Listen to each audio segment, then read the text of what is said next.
Welcome back to In the Kitchen with Grace. Today I am making a super delicious Greek potato salad. We're having this as a side dish this week with our dinners. We're doing sourdough barbecue chicken sandwiches. We're doing a honey mustard roasted pork loin in the slow cooker with some pasta. And so this is just a great recipe to make as a side dish.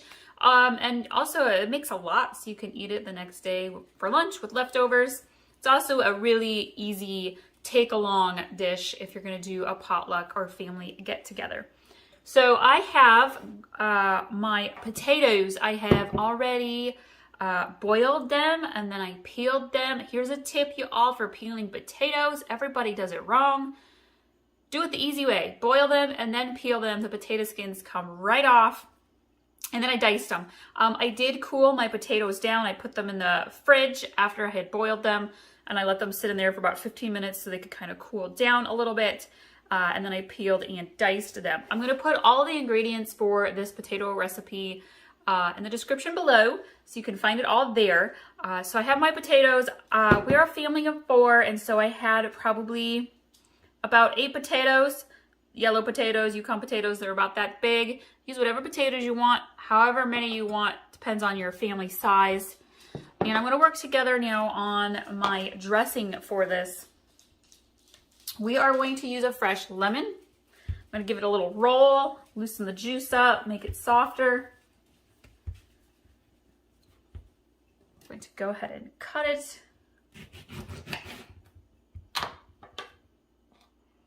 I'm going to use the juice of 1 whole lemon. This is probably a medium-sized lemon.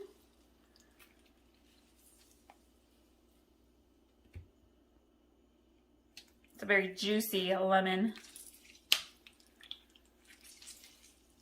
I just made a lemon cardamom bundt cake the other day, and so I have lemons left over to use up, and so this was a great recipe to also use up when you get a bulk amount of lemons, like at Costco.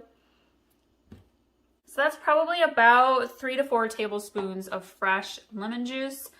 And then we're going to add in about 5 or 6 tablespoons of light olive oil.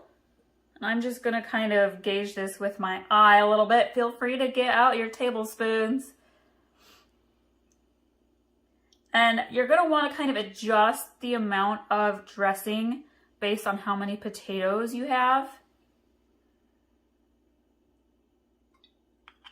Because you wanna make sure that you coat all of your potatoes for this salad. All right, so we're gonna add in some oregano. About a half a teaspoon or so. We want 2 tablespoons of dill. Usually I have dill grown out in the garden, but it's winter. This is a great recipe for summer garden fresh veggies. Growing your potatoes, your onions, having your dill, your herbs.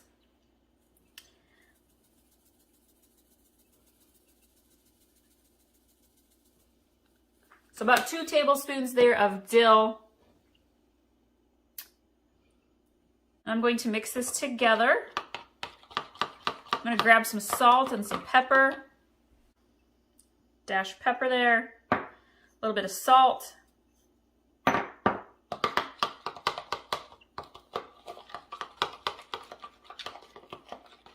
Thank you all so much for following us. I really appreciate it.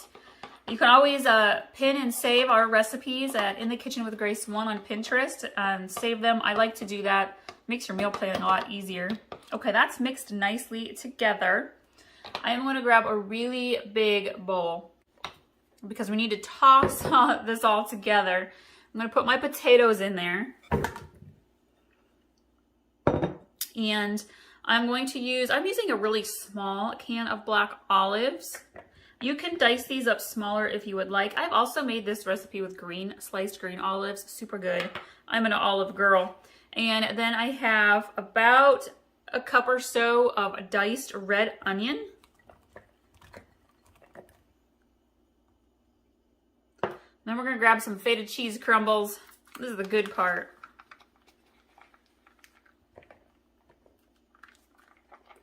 This is one of those recipes you can find all of your ingredients at Aldi's. I love Aldi's so much. You can find some great like special food finds, but you could also, I'm just gonna dump the whole thing of feta in, y'all. Let's dump it. Everybody likes feta.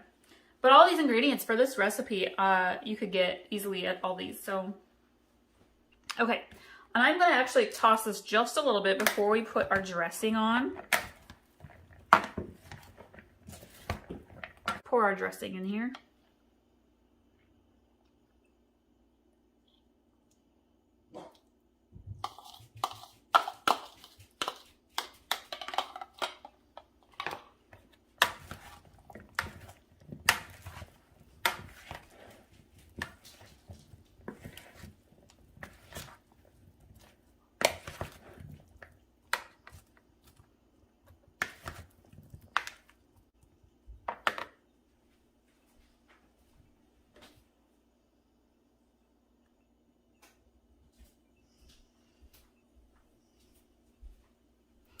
And I'm going to make sure this is nicely chilled. You want to keep it stored in the refrigerator. Make sure it's nice and good and cold. I'm going to have this tonight with the honey mustard pork loin in the slow cooker, some pasta. I'll link to that recipe as well. Thank you all so much, and we'll see y'all next time.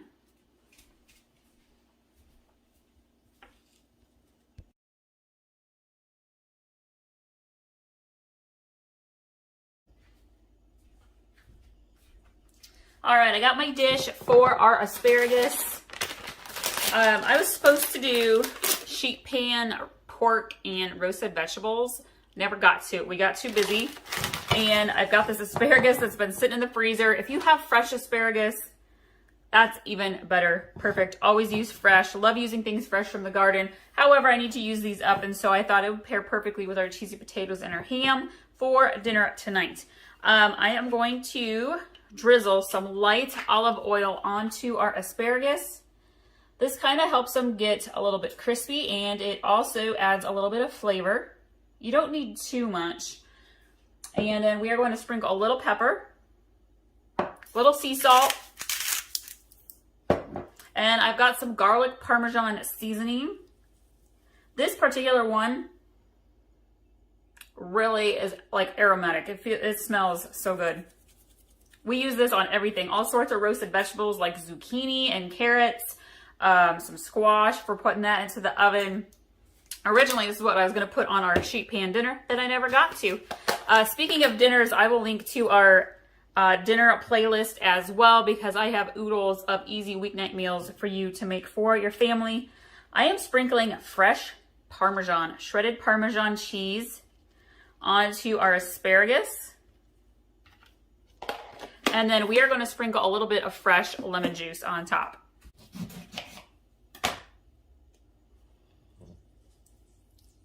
It doesn't take a lot. You don't want it to be too citrusy. I'm only using half of a fresh lemon. It's probably about a teaspoon total if you're using lemon juice out of the little container.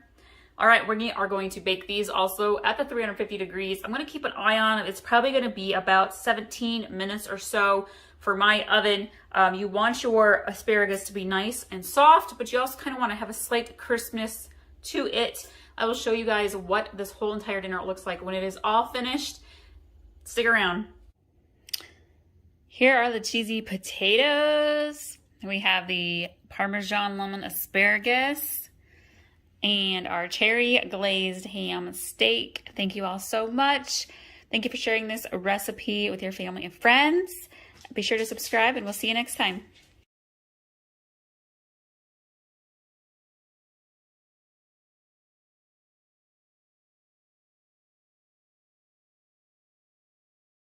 Welcome back to the kitchen with Grace. Tonight for dinner, we are grilling burgers, and we're doing one of the best burger sauces that you can put on top in between the buns in your burger that you can find. It is so good, you guys.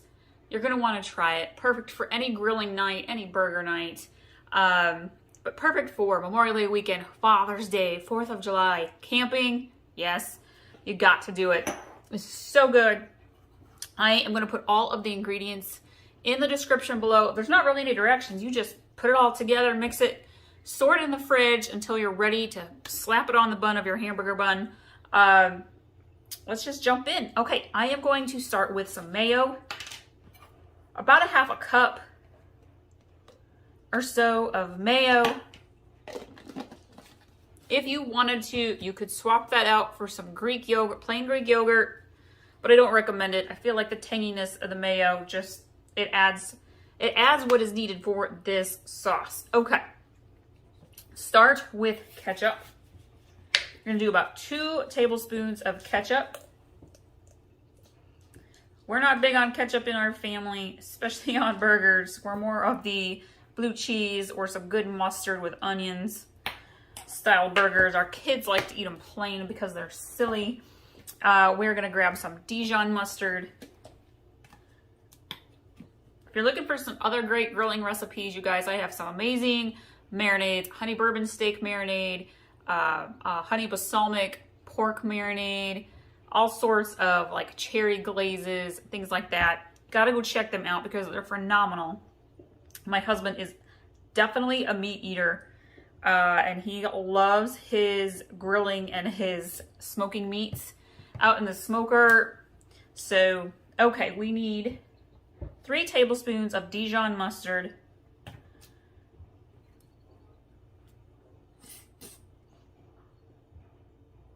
And for me, I'm all about the side salads, guys. Regular healthy salads, pasta salads, potato salad. I like carbs, and I like veggies, and I like fruit. And my husband's the meat eater. All right, we got 3 tablespoons of Dijon mustard. We are going to grab some pickle relish. I'm going to give this a little shake. And we want about 2 tablespoons of sweet pickle relish. If you have pickle haters, you can omit the sweet pickle relish, but they're just silly. We're gonna grab our teaspoon here, and we're gonna do 2 teaspoons of Worcestershire sauce. Wow, I said that bad today. Some days I can spit it out real quick. 2 teaspoons. 1, 2. All right, I am going to add a splash of salt and pepper.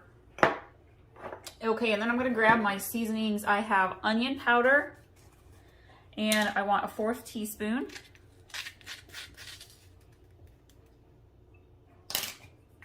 And garlic powder.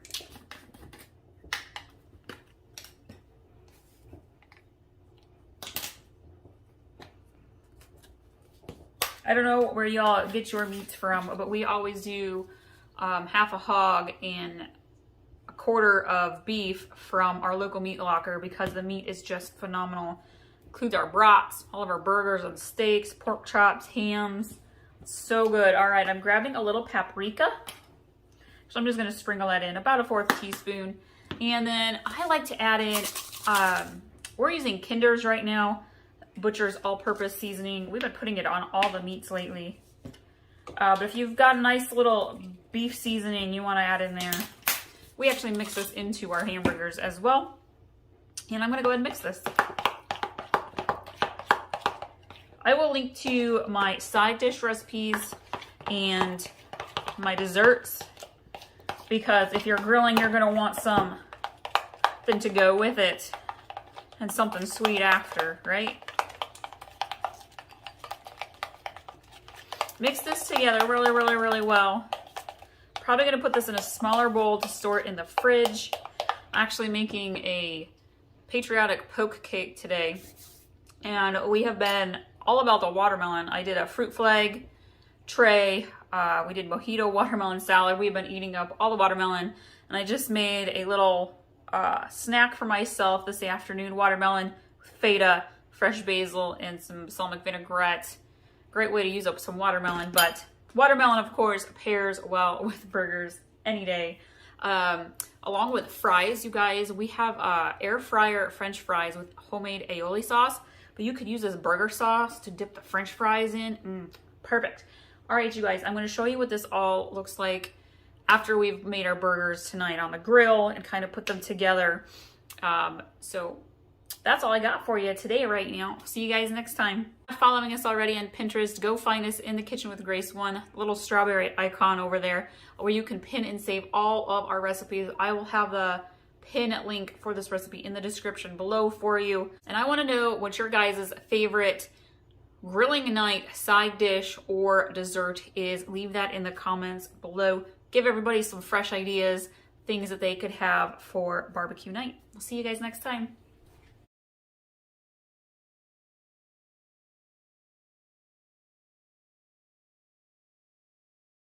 Welcome back to In the Kitchen with Grace. Today, we are making a super easy, super delicious, chocolatey dessert to have all week long. We are doing cherry cheesecake brownies. I know it is going to be so delicious. I'm so glad you're here today and you are watching this recipe. You are going to love these brownies. I'm going to put all of the ingredients and the directions in the description below. Let's jump in. So I am going to use a Betty Crocker dark chocolate brownie mix, and I am using a Duncan Hines country cherry pie can of pie filling. And I feel like the cherries go best with a dark chocolate. Feel free to use whatever version of brownie box mix you want to use. I'm going to go ahead and put this into a bowl. What we're going to do is we're going to mix together the ingredients of the brownies per what's on the box. So every box might be a little bit different. Be sure to check the back of your box and so you know what exactly you need. If you want more fudge-like brownies, use 3 eggs instead of 2. Cake-like brownies, it's 2 eggs instead of 3. And for my particular brownies, it's a 1/4 cup of water.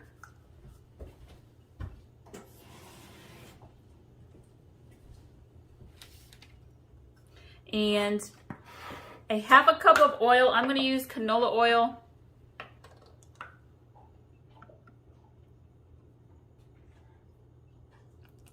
Oh yeah. And I'm going to use 3 eggs.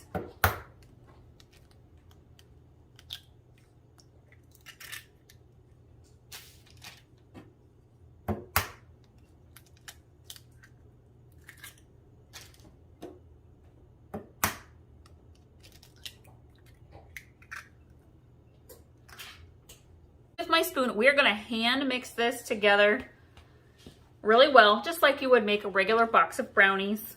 You're going to want a second bowl and your hand mixer because we're going to mix together the cream cheese, the sugar, and the vanilla to put on top of our brownies. I have my oven preheating to 350 degrees. I'm going to end up baking these for about 30 to 35 minutes. Every oven's a little different.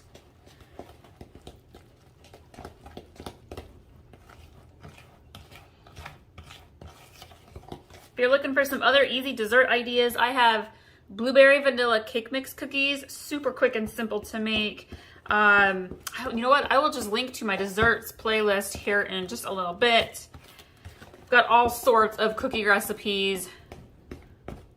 Ginger snaps, lemon cookies,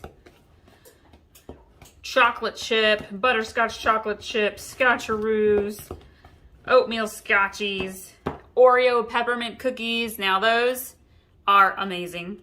We've got like the Oreo cake pop style. Those are awesome too. We gobble those right up. Okay, that's mixed well. I'm gonna grab my other bowl. Actually, let me throw these away quick. And I have got a block of cream cheese that I have let soften up quite a bit. And I'm going to use almost all of it, about 6 ounces or so. I think it says on the package or on the box about how much 6 ounces is. It's not the whole box. A whole box is 8 ounces. I mean, you're not gonna lose anything if you use the whole package, friends. You totally could, but. All right, that is in there. I'm gonna add in a 1/3 cup of sugar. This is that deluxe chocolatey dessert, friends. There's nothing healthy about this. It is all about the sugary, chocolatey, good cherry goodness, okay? And then we are going to add in a teaspoon of vanilla. I'm gonna eyeball it. It's about a teaspoon. I'm gonna grab my hand mixer and we're gonna mix this up till it's soft and fluffy.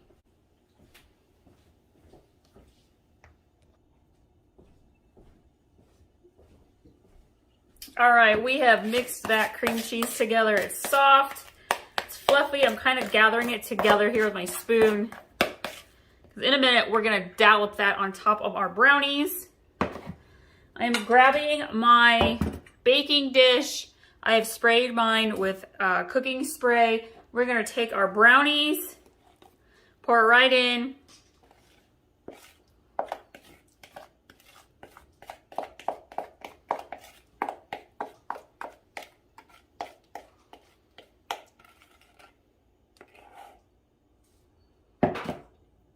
Even out your brownie batter here. Make sure it fills all the corners. I'm using a larger baking dish today, but you could totally use a smaller one. All right. Now we're gonna take our cream cheese mixture and we're gonna kind of dollop it on the top of our brownies. It's all right if it sinks in a little bit. We're gonna take a knife here in a minute and swirl this all around so it gets mixed in.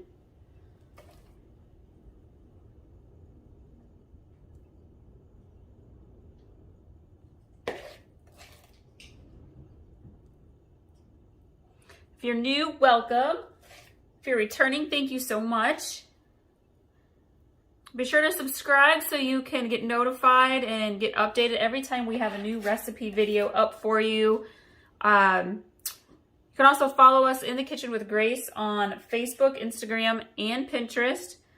Be sure to follow us over there on Pinterest so you can pin and save all of our recipes. I usually link to each recipe pin in the description of my recipe videos.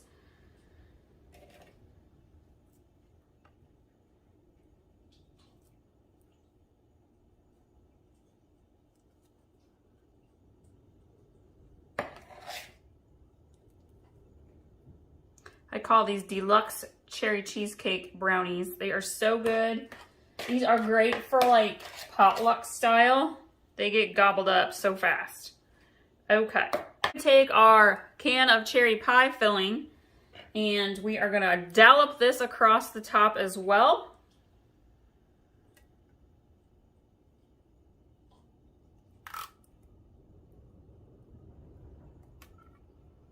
We have some big cherry lovers in our household, so these brownies are very popular for our family.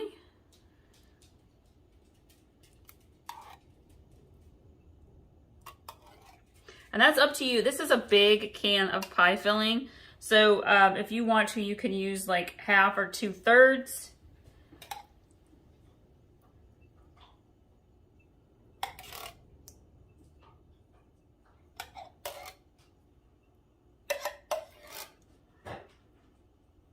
All right, I'm gonna grab my butter knife here and we are going to swirl this.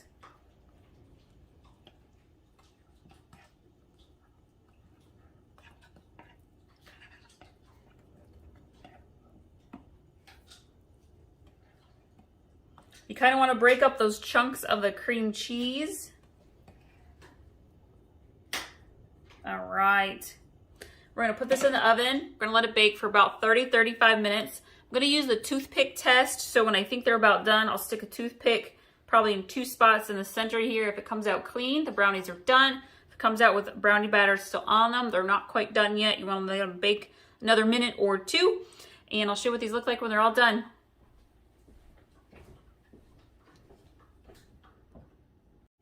Look at these brownies, you guys. They smell so good. I cannot wait for them to cool down so I can cut into them. We can eat them for a quick, easy after-school snack all week long. Thank you all so much for watching today. Again, you can pin this recipe. The pin link will be in the description below. You can also share this recipe with your family and friends on Facebook as well, and on YouTube. Thank you so much, guys. Enjoy this recipe. These cherry cheesecake brownies are amazing.